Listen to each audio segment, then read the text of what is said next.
Hey guys, hope you're doing well. So now you're just in the introduction of the course. I just want to explain something really quickly that's very important. So after you're done watching this video, you're going to go to the next part of the course, which is lesson 2, opening your brokerage account.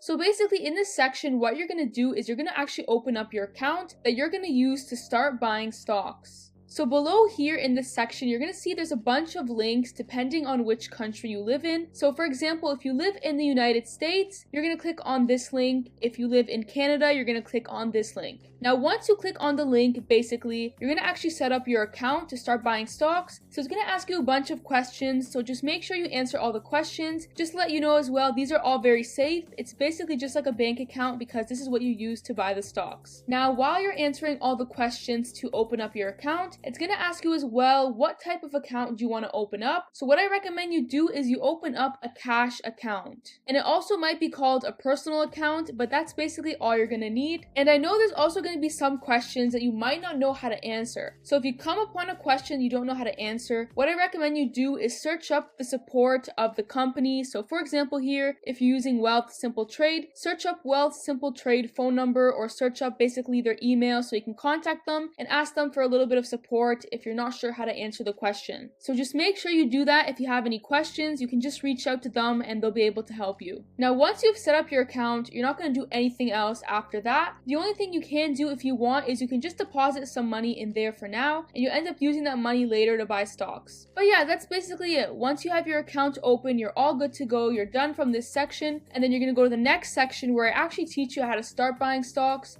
So yeah, that's basically it and I'll see you guys in the next part of the program.